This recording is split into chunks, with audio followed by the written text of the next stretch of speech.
Hello there, From17 once again. This is my Uncharted 2 Remastered brutal walkthrough. This is the 10th level, and it's the only one way out. So as you get to the top of here, you're going to be coming into a forced fight that I do not think can be skipped by stealth, because every time I tried to stealth this section and get past people, they would magically spin around and instantly murder me. They would ghost me in the time it takes to blink. It was kind of ridiculous. And there are a few instances in this game where it happens.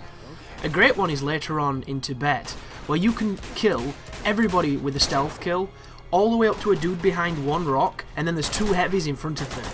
You can wait for the heavies to turn their backs to you and walk away, execute the guy silently, and while you're doing the animation, both heavies spin around and instantly murder you. Because they're programmed to do that so that you can't do what I was doing. And I think that's horrible.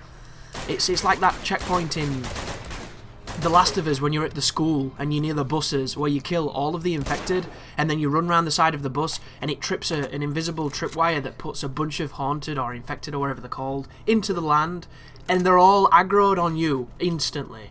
So there's no way to do that stealthily or effectively, and then it becomes a massive clusterfuck of why did they do this. And I'm always fascinated with the logic behind that kind of decision. I would love to talk to the event scripter or the AI programmer, the scenario programmer. I don't know what that position would be, but the person who thought that was a good idea to have that in the game, I'd love to discuss it with him and then force him to play it on Grounded. And then he can't see his family until he beats it, and then I go to prison for like kidnapping or something. But it'd be wonderful just to see that, him go through that experience, just to understand what he did to players by that one choice. And the person playing on normal, which is probably him, will never see that. We'll never see the horror that's incurred on other people. Like, do you see that just then? I got shot in cover. While I was in cover. That is some fucking Kane and Lynch cover right there. I adore that. Whenever anybody does a triple pirouette or whatever you want to call it when you shoot them, take a shot. But make it something, you know, really fine, something expensive. You know, get some cognac out or a very fine single malt whiskey. But this sniper rifle I'm using now, it's called the Dragon Sniper because apparently the name Dragonov is licensed. It is an amazing weapon. It is essentially a one-shot kill on most enemies. Certain enemies can tank it, like the heavies if you get unfortunate, but if you shoot them in the head, they can't tank it normally. The section coming up here is only tricky because you're in close quarters and you don't know where the enemies are, and shit like that happens. But he gets Indiana Jones'd, so it doesn't matter. Guy palm slaps me in the face like it's pancreas, like straight up fucking palms me. You're not bass rooting, son, sit down. But there's a big firefight on this area here, so you want to use your cover as best your ability to just get the upper hand. And somebody said in one of the comments that how would you feel about blind firing on the game if you didn't have a reticle, because that's what Uncharted 1 was like on Crushing. I don't think blind firing is all that difficult without a reticle, because you can learn to see where the reticle would be if they existed. And the reason I say this is because I played Gears of War 1 on Insane using nothing but the snub, and at certain points when the locust got close enough, blind firing the snub was a really, really good thing to do. And because there was no trigger guard on that gun, you could press the trigger as fast as you wanted and the gun would fire that fast. So I got really good, especially in the multiplayer, at getting a down on somebody and then blind firing the snub to finish them off, because I never played Execution. So your ability to blind fire can be learned, and that's a good thing. However, when people give you a reticle, it does two things. It makes it easier to learn, but it also makes it frustrating, because they give you a reticle, but blind fire by its very nature is random. So what the reticle does is it shows you where you would like it to go, and then the blind fire tells you where it wants to go. So it's this really strange contrast. It's this kind of dichotomy of you know, ideals, where on one hand, here's a reticle, this is where the bullet should go, but here's where the random spray does go. So it's two completely contrasting things together, and it's an interesting juxtaposition, but it's you know, it's one of those things. Blind firing is rarely good in any game. The games where it's really good are this, Army of Two, absolutely amazing in Army of Two. I've never played a game where blind firing is that accurate, because that game is built on a system of pulling aggro so that you can use stealth and being aggressive as a kind of mechanic that they never really used that well, but it was cool.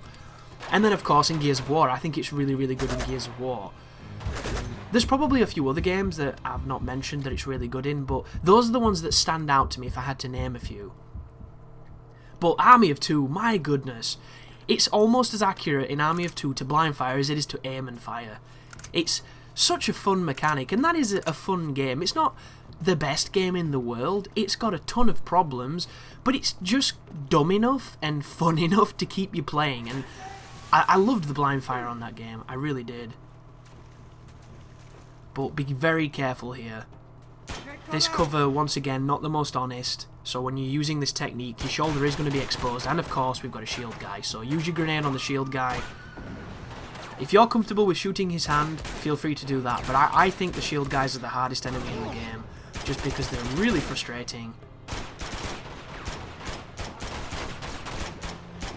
But you can shoot his foot as well, it's tricky to see his foot when he's, you know, balls deep in water. And of course the AI. Have I mentioned yet that the AI gets in your way a lot? You can't kill them, which is great, but you'll clip on them, they'll stand where you're trying to shoot, they'll stand where you're trying to aim, they'll cock block your cover. I am so happy that when they made Ellie in The Last of Us, they learnt by the mistakes of these games, because nobody wants the gameplay to be affected by something you cannot control. And as much as it's great that she's here with us and she's shooting and she makes it seem like we're a team, all she does is get in the way. Straight up get in the way. And you've got to ask yourself this simple question when it comes to this, I think. Does she belong in this firefight? Do you feel like she is helping? No. And if that is the case, she needs to be redesigned. Like, she can't die. She barely kills things. Why is she in my cover? Like, why is she not on the other side? Why does the AI scripting not say, hang on a second, the player is here, I might be in his way at this moment? But no, she just sits there like a tart and you can't punch her. Not that I advocate punching women, but this one I fucking would, because she's always in the way. And then there's a moment like this where there's a very long straight, where you die in a second, and I have to cover the ground because I don't have good weapons to do it, but I have to get around her first because she's in the damn cover. Like, it's... The game's hard enough without... Amazing! I love that move, dude. It's so good. But this gun will surprise you. I generally stay away from micro Uzis, Ingrams, that kind of thing. The only game where they were ever good was Max Payne, because every gun on that game's accurate. And that is a game, and I say Max Payne, I don't mean the most recent one. It's like, you know, Mad Max. When I'm talking about Mad Max, I'm not talking about Mr. Hardy, even though I think he did a fantastic job. I will always be talking about Mel Gibson and the older games, the older films, sorry. And it's going to be the same with with Max Payne. Jesus, my mind's all over the place. Max Payne 1 and 2 are... Especially 1. Max Payne 1 for me is one of the most influential third-person shooters I have ever played. And to this day, it still holds up because it's raw gameplay. There's no gimmicks, there's no bullshit, there's no, like, aging factor. All that game is your ability to aim and an amazing third-person shooter strapped around it. Are the jumping sections annoying? Definitely. Are the fire sections annoying? Definitely. But when it comes to shooting things and using guns and diving in slow motion, because that game effectively created it post-Matrix, it's the most fun you can have. And every gun in that game fires where you press, where you put the dot. So you can get one bullet headshots on people. The shotguns feel amazing. Like, I'm in love with that game. I am so tempted to get it back on my PC, crank all the settings up to full. So I mean, it's aged kind of gracefully, but it's an old game, so it looks kind of old. But the gameplay is what's important, and the gameplay is really, really good. And I'm just really tempted to, Dead on Arrival, hardest difficulty, go back and do some fun walkthroughs for them, because those games are amazing.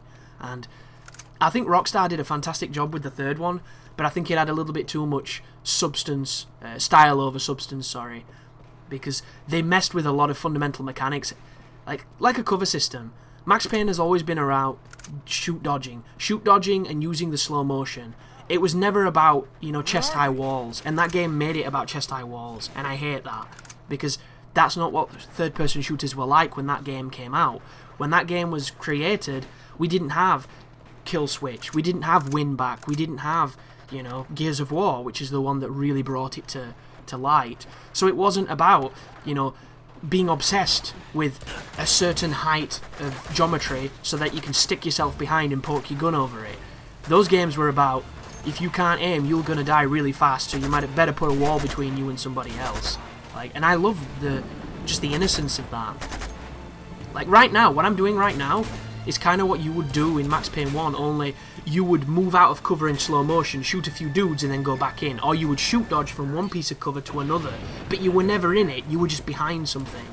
And cover is a great thing and it's a great invention, but it's always nice to have that experience where it's not like that. And those games are fantastic. They are beyond fantastic, and if you've never played them, go back and pick them up. They're like £1 each, and they're some of the best work Remedy's ever done, because Remedy just do not make bad games. But this is not Max Payne, this is Uncharted. And as much as I do enjoy talking, you know, different games and different things on these videos, this walkthrough is going to need a lot of feedback on what to do in these moments. But in a moment such as this wall that I'm behind right now is fantastic for just cleaning up this entire courtyard, so you shouldn't have any issue with these firefights. And hopefully you'll use these positions that I've found, and they'll work for you just as well as they worked for me. And then once again, you want to run around picking up all the ammo, savouring the fantastic water effects of this game. It is a beautiful game when wet, which people like to take out of context when I say that, but it's all fun and games.